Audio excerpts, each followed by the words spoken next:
Parshat Vayeira is a fascinating, jam-packed parsha. Okay, a lot going on. It starts off, Avraham Avinu is recovering from his Brit Milah, and then you have the Malachim that come, and this dome that gets destroyed. Avraham tries to, defend the city. He davens, Hashem, please save his dome. And then you have Avraham Avinu has a baby boy. Yishmael gets thrown out. Akeidah Yitzchak, full jam-packed parsha. Maybe one of the most jam-packed parshiot that we have in the Torah. As usual, I want to focus on one part. We're going to focus on something very, very specific in the parsha. We're going to ask a few questions on it, and you're going to see a mind-blowing answer to the question that it's going to reveal the secret of how Jews survived throughout all the Gullus. It's really how we made it through thousands of years of exile. What is like the one thing that allowed us to survive through all of the years of exile, and what's the greatest gift that you can give over to your kids? That's all going to come out from the answer to this question. It's absolutely fascinating and incredible. The first time I saw this parish in this explanation, my mind was blown. The Mamash was like, holy cow. You'll see really something that is fantastic and amazing and beautiful. So let's begin. I want to focus on the one part of the parsha where Yishmael gets thrown out. Yishmael gets thrown out of the house. And we're going to ask a few questions on that, a few questions on the Akeidah, and then we're going to answer everything together and see something absolutely fantastic. So you have Avraham Avinu and Sarah. They've been married for a long time. Avraham Avinu is already 100 years old. He doesn't have a kid. After he's 100, he has a child, Yitzchak. His name is Yitzchak. They have a bris milah. Everyone's happy. Okay. Then what happens? Okay. The Torah tells us like this: Vayigdal hayeled vayigamal. Yitzchak gets older. He gets a little bit older. How old is he at this point? Right? Says Rashi, one explanation is that he was 2 years old already, and it was the weaning party. Avraham Avinu throws a big party. What's the occasion of the party? If you don't know what's going on, why are you celebrating? Rashi explains, why are they celebrating? What was the big celebration? Yitzchak finally weaned, meaning he was 2 years old. He was Chavdal, he was 24 months old. That's one explanation. Other explanations say that this was the bris. Higamel, hey gimel, 5 and 3, hey gimel mal. Higamel, hey gimel is 5 plus 3 is 8. Ismail this was the celebration of the Brit Milah. And that's basically what happened. And there's a big party that's going on. What happens? The next pasuk. Vatera Sarah et ben Hagar hamitzrit asher yarda laAvraham mitzachek. We have a problem. What's the problem? We have Yishmael.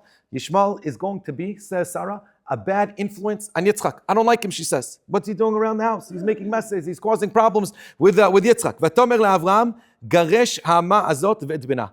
Sarah tells Avraham Avinu, you see this lady, Hagar, and her son Yishmael, kicked him out of the house. Avraham Avinu does not want to do it. Vayera adavar me'od b'nei Avraham. Avraham says, why should I throw him out? It's terrible. Until who gets involved in this argument? Hashem, b'chvodo v'atzmo. And he says the famous words that Jewish men are suffering from for all years. Kol asher tomar alecha Sarah, shma b'kola. Whatever she says, you have to listen. And this is the mantra of every Jewish home. The woman's always right. Whatever she says goes. And that's what happens. And Avraham takes Hagar, takes Yishmael, and throws them out of the house. Now, the Torah goes into detail to describe what it was like. It wasn't like, okay, she sent them out. The Torah tells us what exactly happened. So they go to sleep. That night, after HaKadosh Baruch Hu gets involved in this argument, and he says, you got to listen to Sarah, throw out Yishmael, everyone goes to sleep. They wake up the next morning. Vayashkem Avraham baboker. Avraham Avinu wakes up first thing in the morning, tell you that it's early in the morning. Vayikach lechem, takes bread, v'chemat mayim, and a pitcher of water. Vayiten el Hagar, sam al shichma. He puts this pitcher of water al shichma. What's a shichma on her shechem, on her shoulder? Ve'et hayeled, meaning he goes to Hagar. He says, "Listen, I have two things that you need to take over." He takes a pitcher of water, puts it on his shoulder. Then he grabs Yishmael, and what does he do with Yishmael? Also puts Yishmael on the shoulders of Hagar, and then he says, "Adios, amigo. Goodbye. I'll see you later. Have a good day. Hatzlacha in Ein Gedi, wherever you're hiking out. Good luck." And she goes. She gets lost near Beersheba.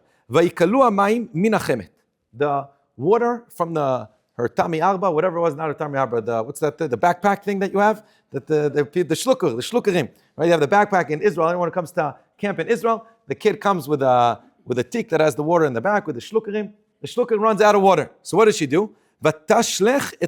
She throws the child.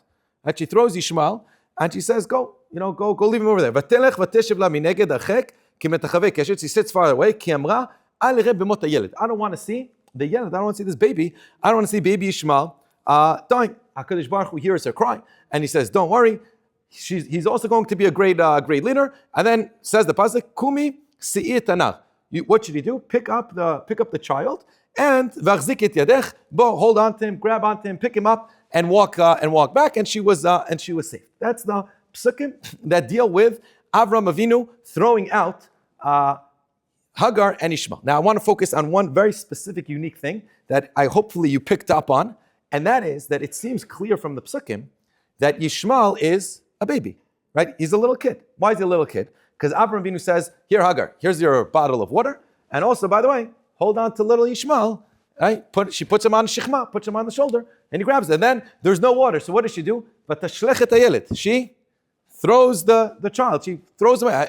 You can't throw someone who's big, right? He's looking, throws him out, right? And Yelid is when the Torah referred to the word Yelid before, who was it referring to? It was referring to Yitzchak, and it says Vayigdala Yelid Vayigamer. How old was Yitzchak when the Torah describes him as the Yelid? He was either 8 days old or 2 years old, right? So over here also, when it's referring to Yishmael as a Yelid a few times, obviously it's referring to him as a little kid. Now, that's what it's saying. Now, 1 second, right? Look, you're all asking the question. Let's do a little bit of Jewish history. This doesn't make any sense. It doesn't make any sense that Yishmael is a little baby here. Why? A little Jewish history. Hold cup, a little bit of math. I'll do the math for you. You don't need to worry, okay? Don't need to worry about doing the math. I'll crunch the numbers for you. But you'll see there's no way that at this point, Yishmael is a little kid. How old was Avraham Avinu when he entered the land of Eretz Yisrael? When he finally came to Eretz Yisrael, he was 75 years old. Excellent. He was 75 years old. For the first 10 years, they don't have children, right? So from 75 to 85, Avram and Sarah do not have kids. At once 10 years passed, they're already living in Eretz Yisrael. At that point, Sarah wakes up and says, listen, we came to Israel. We still don't have kids, even though we've been 10 years in Eretz Yisrael. What should you do? I have an idea. Get married to Hagar. He does get married to Hagar. Within a year, they have a child. That child's name is Yishmael. How old is Yitzchak? How old is, Avraham Avinu when Yishmael is born? Avraham Avinu is 86 years old, a year later, right? Now, when does HaKadosh Baruch Hu tell Avraham Avinu that he needs to have a bris milah? When he's 99, right? So 13 years later. How old is Yishmael, by the way? 13 years. And that's why Yishmaelim get bris milah when at the age of 13. So now you have Yishmael is at least 13 when Avraham Avinu was 99. Now a year later, when Avraham Avinu is 100, how old is Yishmael? 14, right? A year later, he's 14 years old, and that's when Yitzchak is born.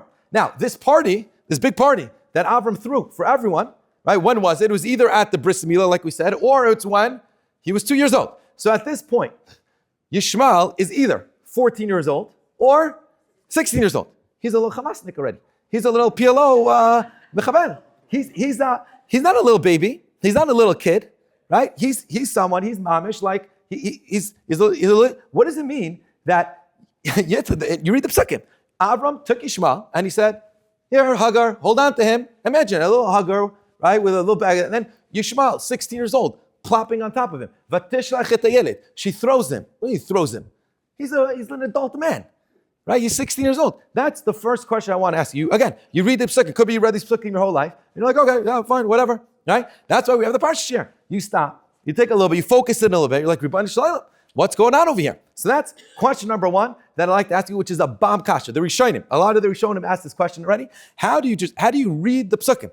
We're translating. We're translating the psukim that Hagar is carrying Yishmael. How in the world is she carrying someone who's 16? Why would Avraham Avinu say, here, go on her shoulders, schlep her? Have you ever seen a mother carry a 16-year-old son? Never seen it before. Okay? Definitely not physically. Metaphorically, that still happens till even the age 30, 40, 50. But physically, it doesn't happen. That's question number one. Question number two is you go to the end of the parsha and you have the story of Akeidah Yitzchak. Now this is like the story of Am Yisrael. When it comes to Rosh Hashanah, when it comes to Yom Kippur, when it comes to all of the chagim that we need to defend Am Yisrael, what's our go-to? What's our, as they say, the neshek yom adin? What's our our go-to defense mechanism that we use through all of tefillah? All of, right? Zechol, Akeidah Yitzchak. All the slichos that we say during Aser Shemi Tshuva, during Rosh Hashanah and Yom Kippur, it's all about remembering the Akeidah Yitzchak. Why? Because Avraham Avinu was willing to sacrifice his son for HaKadosh Baruch Hu when God said to sacrifice his son. Now, just a very simple understanding of, and it's a very basic question, which I'm sure you might have asked, but we're going to try to really flush it out a little bit more. And the question is, what exactly was the test of the Nisayon? What exactly was the task, of Akeidah Yitzchak, of offering his son, of Yitzchak as a sacrifice? What was the nisayon? God literally revealed to him, and he said, you have to take him up, and you have to offer him as a korban. What's Avraham supposed to do? Say no? You can't say no. It's God. God just told you. Let's flush it out with a mashal. Imagine you go to a wedding. Okay, you go to a wedding, and it's your best friend. You danced your heart out, and it was amazing. It was awesome. It's now 3 o'clock in the morning. You stayed till the end. 3 o'clock in the morning. You live on like some small rural area, some rural town, and it's 3 a.m. and you get into the town, and there's one traffic light in the whole town. Right? Now it's 3 a.m. No one is up. You're mazel. You get to the traffic light. It just turned red. Okay? Vayef and kovako. You look to the right. You look to the left. Vayera keinish. No one's around. What do you want to do? You know the light is like a 2-minute light. You're already exhausted. You say, I'll just run the red light. No one will notice. Okay? You're about to hit the gas and turn right or left or straight, whatever it is. You're about to run the red light because it's 3 a.m. and no one's around. And what's the big deal? And at that second, out of nowhere, a little cop and a little tus, he comes in and he pulls up next to you. Are you running that red light? No way. Why? That's I don't know how big that fine is. 1,000 shekel fine, 10 points, whatever it is. Yeah? You're not running it. Why not?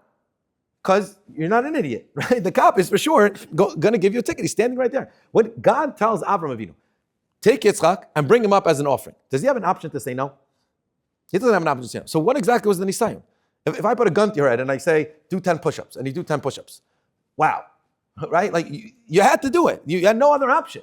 So question number 2 is, what exactly is the nisayon of Akeidah Yitzchak? So 2 questions from 2 different parts of the parsha. We're going to see, hopefully, the answer is mind-blowing. Okay, so again, question number 1, we saw in the story of Yishmael being thrown out of the house, out after the party that Avraham Avinu made for Yitzchak, when Yitzchak was 2 years old, right? So after that party, Yishmael is thrown out of the house, and the Torah describes Yishmael as a baby, to the point that Avraham Avinu takes Yishmael and he puts him on the shoulder of Hagar and he says, go walk, and she throws him like he's a little kid. How could he be a kid? We said he's either 14 or 16 years old. That's question number 1. Question number 2 is, what is the nisayon of Akeidah Yitzchak? What exactly was the test of Akeidah Yitzchak that God told him you have to bring him up? Okay, he didn't have an option. Good? Said 2 questions, 2 very straightforward, just pshat questions. You want to understand what the Torah is talking about. We're going to see an answer, okay, from Rabbeinu Bachya. And it's a mind-blowing answer, okay, that I can never say it. You have to be a Rishon. Rabbeinu Bachya was one of the Rishonim, lived in the 1200s. He wrote a few Svarim. He wrote a sefer called Kada Kemach and Shulchan Shel Arba, different Svarim. And it's a fascinating approach. And he doesn't even write it as for sure, but he writes it just as a suggestion. He says, maybe it could be. It could be that this is pshat in the whole story. And when we analyze the answer that he gives, which is a 4-word answer, okay, it's 4 words, how he answers all these questions. When you analyze these 4 words and you unpack what he says, it sheds light on who Sarah Imeni was, who she was as a woman, and this incredible power that she embedded in every single one of us, and how we can use that power every single day, and how that power is going to allow you to survive and overcome any trials and tribulations that you'll ever have in your entire life, forever. All embedded in this answer, this 4-word answer, okay? And also we'll add like a special zgula that will also help you get through any trials and tribulations that you'll ever have in your entire life. Okay, that's just the introduction to the answer. Now let's get to the answer of the question. Comes Rabbeinu Bachya, and he does all the math, all the questions that we started off with. How could it be that Yishmael is schlapped by his mother Hagar is carrying Yishmael? Yishmael was already he was a kid, he's 14, 16 years old. Why is it calling him a yeled? Says Rabbeinu Bachya, 4-word answer. Okay, says it could be, and Mugdam umeuchar b'Torah. What does that mean? Even though this story appears here, really, the Torah isn't always written in chronological order. And it could be that the story happened when Yishmael was really what? A little kid. That's the suggestion that Rabbeinu Bachya answers to this question. And Mugdam umeuchar b'Torah, then he continues giving other explanations, and there are other ways to answer these questions. But I want to focus on this one. And Mugdam umeuchar b'Torah. Let's unpack this for a second. Which means what? Which means, when did this happen? When Yishmael was how old? He must have been a kid, because he must have been at an age that his mom, Hagar, can carry him. So what's that age? 2, 3, 4, 5, you're like pushing it already, right? Around that ballpark age. So let's unpack this story. They moved to Israel at Avraham 75, okay? They come to Eretz Yisrael. For 10 years, They don't have any children. Now it's 85. A year later, Yishmael is born. Okay? Yishmael is born. He's turning 1, he's 2, he's 3, 4. He's in that ballpark range. One day, Sarah wakes up in the morning and she says, my dear husband, Avraham, I have a special request from you. You see Yishmael? See this kid? I don't like him. He's a bad influence. Kick him out of the house. So he looks around. Bad influence on who? Who's here? He says, he's a bad influence on my son. Which son? You're pregnant? No, I'm not even pregnant. So what in the world are you talking about? Now you can understand now why Avraham Avinu says, what the heck is going on here? Right? You understand why God needs to intervene. Right? What? A bad influence on who? Maybe let's wait until someone is, but there's no one here. Right? No. Says Sarah, HaKadosh Baruch Hu promised to you, I'm going to make you a great leader through me, through us, and that means I'm for sure going to have a child. I have faith, I have emunah in HaKadosh Baruch Hu, that 100% I'm going to have a child. And if 100% I'm going to have a child, this child that I see already is a bad influence. So get rid of him. And Avraham is all confused. Why would I get rid of him now? Until HaKadosh Baruch Hu says, she's right. Look at her emunah. Look at her faith. She knows she's for sure going to have a kid. Throw him out of the house now. So according to this explanation, she gets rid of Yishmael already at this point in Jewish history. Now you can imagine, the next day, a week passes, a year passed, 2 years passed, 3 years passed. Sarah still what? Hasn't given birth. She only gives birth when Yishmael is 13 years old, right? So this could be 10 years later. So for the next 10 years, you can imagine at some point, maybe she woke up in the morning and be like, maybe I made a mistake over here. Right? Maybe I really shouldn't have thrown him out when I really don't have any kids. You don't see that. This is the emunah that Sarah Imenu had. When HaKadosh Baruch Hu said that something is going to happen, HaKadosh Baruch Hu said, you will have a child. It's not maybe, if, how, it could happen, it can happen. It's for sure going to happen. And explains Rabbeinu Bachya, that's how you answer all these questions. How do you answer all these questions? Because really, in a Chanami, you're right. Yishmael was a little kid. And when did it happen? It happened way before even Yitzchak was born. It's put out of place. It's literally taken out of context from the Torah, but it really happened when she was much younger, which is incredible. It's a mind-blowing idea. It's really like, whoa, really. And it shows you what comes out from it is it shows you the emunah that Sarah may have. And that maybe is why we read this parsha. When did we read this parsha? When's the day that you read this? The first Kriyas Torah that Am Yisrael does as a nation. What's the first Kriyas Torah we all do? And the first Kriyas Torah of the year is on Rosh Hashanah. First day Rosh Hashanah, what do we read about? V'Hashem pakad et Sarah. Kadosh Baruch Hu gave birth, let Sarah have a child. And then 5 seconds later, what happens? Yishmael is thrown out of the house. Why? Because it shows us the emunah that Sarah had in HaKadosh Baruch Hu. And this is the superpower of every single Jew. Embedded in your genes is this ability to be able to continue. It's this ability that no matter the pain, no matter the suffering, no matter how things are, with emunah and HaKadosh Baruch Hu, with faith in God, you'll be able to get through any hardship you have in your entire life. And the greatest gift that you can give your children, the greatest gift you can give people around you, is to embed them with this emunah, to embed them with faith in God, that whatever happens, I know HaKadosh Baruch Hu is going to be with us, right? Look at New York City. They have a new mayor, right? That's the guy's name, Mamdani, whatever, right?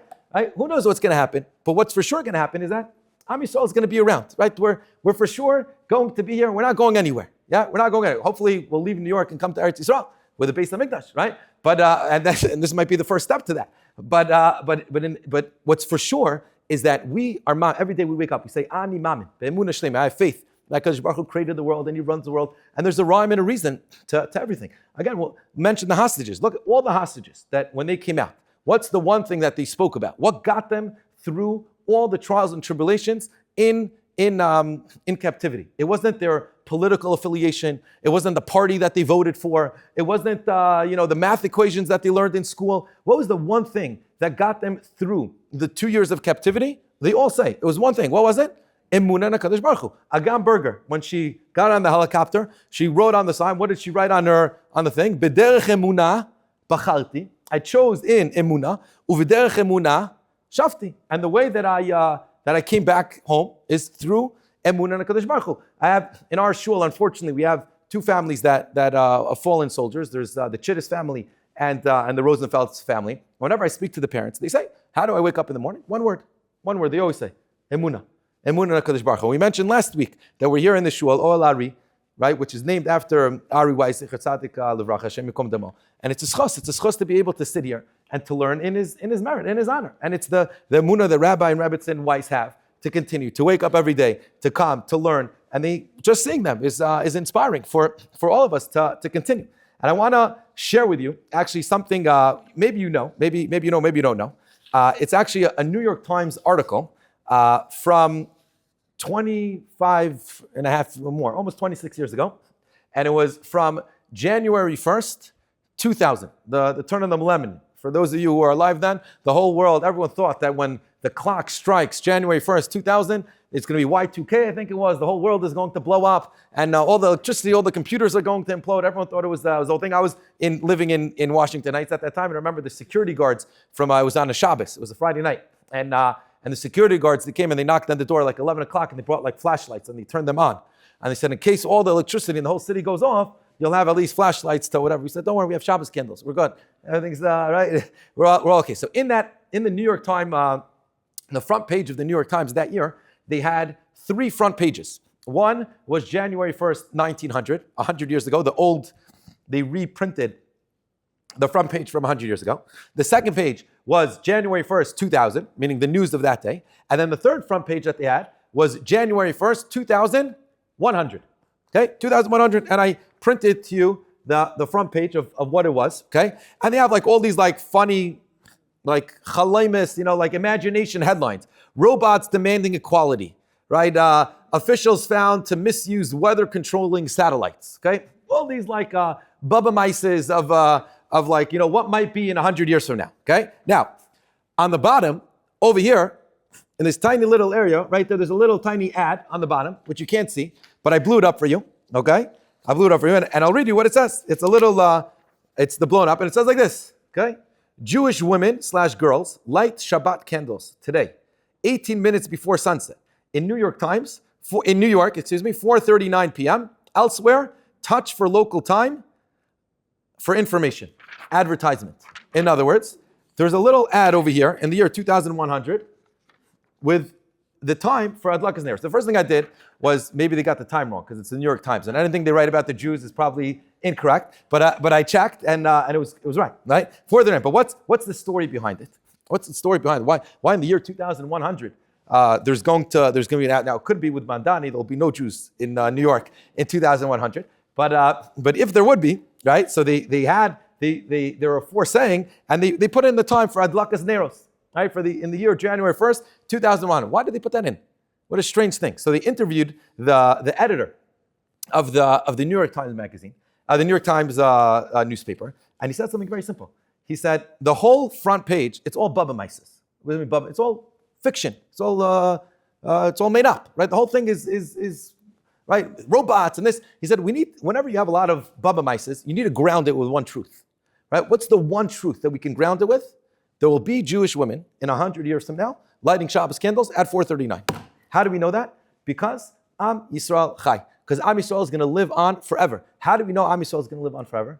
Because we're embedded with this force of emunah that gets us through any trial and tribulation that a person has in an entire life. The one way to get through it is wake up and say, Ani Mamin, Be'emunah Shlema. I have faith in HaKadosh Baruch Hu that He's going to get. I don't know why there's pain. I don't know why they're suffering. I don't know why it's so hard. But I know one thing. One thing I know, Ani Mamin Be'emunah Shlema. And that the New York Times attests to, right? The New York Times could teach us that they knew. They said for sure there's going to be Jews lighting candles in 100 years from now. How do we know? Because Am Yisrael Chai. And the way Am Yisrael Chai, the way we make it through all of Jewish history is through our emunah in HaKadosh Baruch Hu. Now let's answer our second question, okay? Our second question that we asked was what exactly was the nisayon of the Akeidah, right? What was the test of the Akeidah? You had Akeidah Yitzchak, right?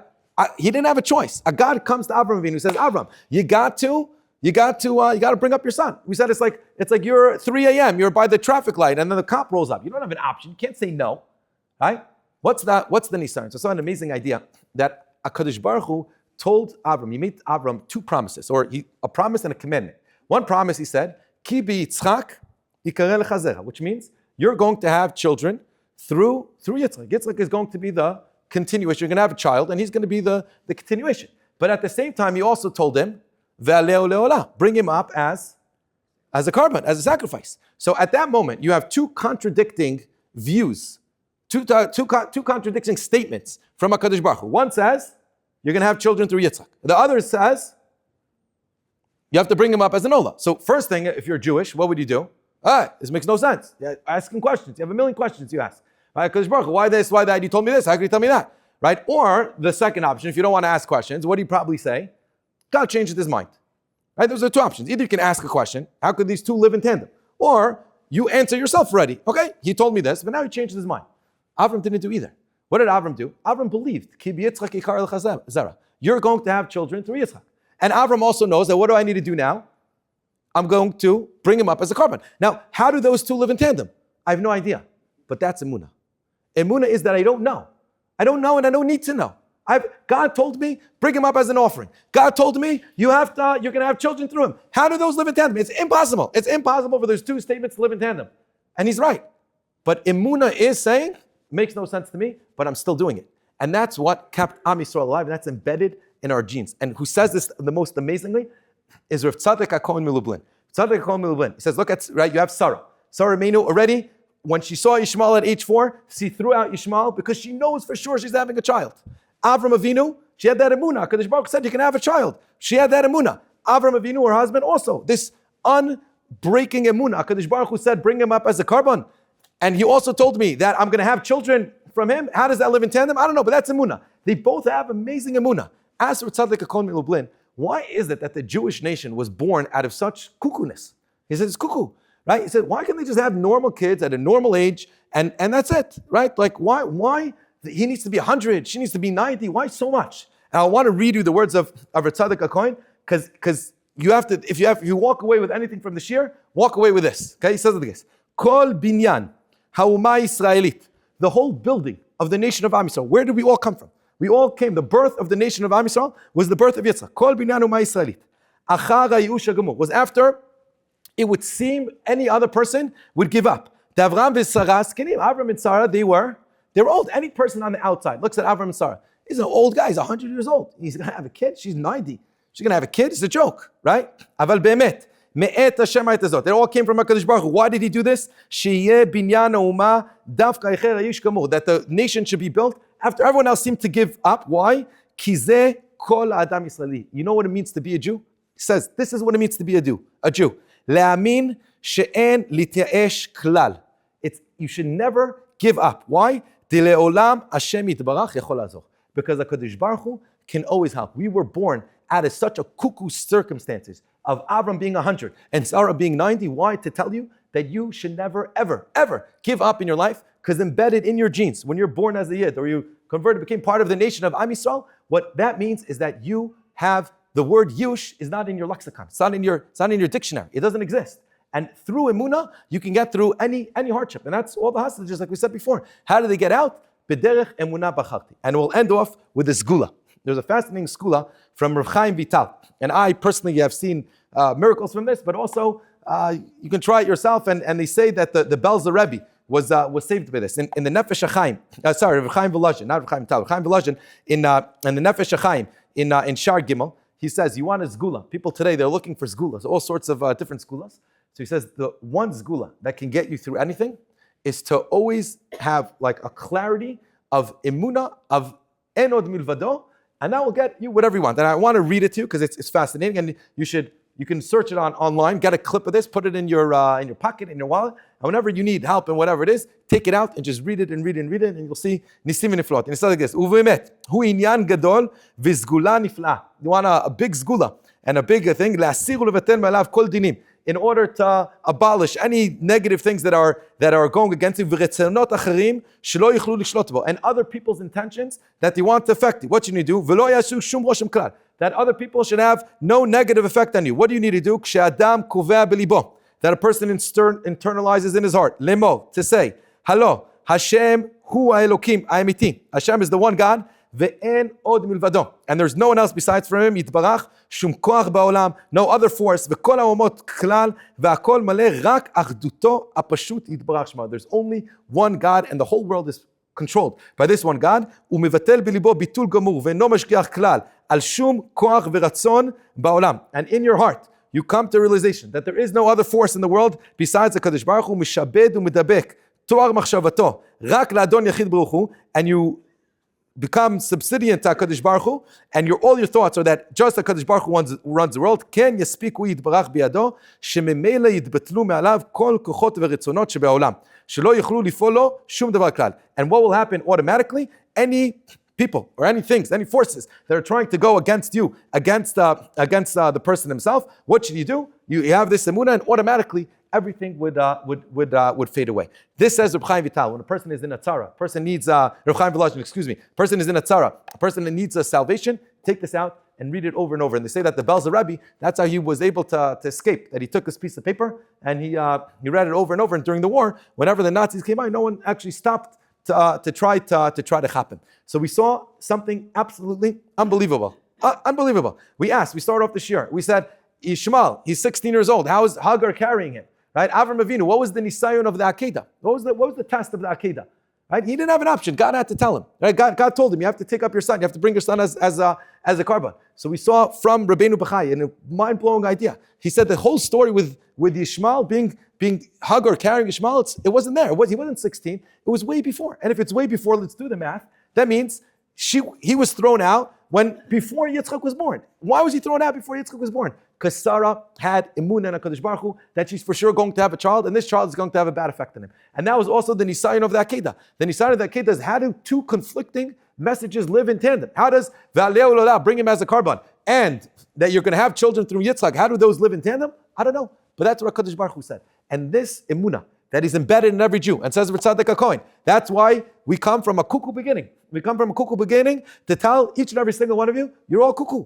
You're all Meshuggah. You all come from this Meshuggah Bahalach, that we have faith in HaKadosh Baruch Hu, and through our faith, we're able to get through any pain, any trouble, any trials and tribulations in our life. And this should be the go-away message. The go-away message is take this Reb Chaim Volozhin, take this Nefesh HaChaim, that if a person ever has any pain, any suffering, whatever it is, be mechazik in yourself. Emunah, emunah, emunah, emunah, and Bezrat Hashem, you'll all see Nisim and Niflot. Have a good Shabbos.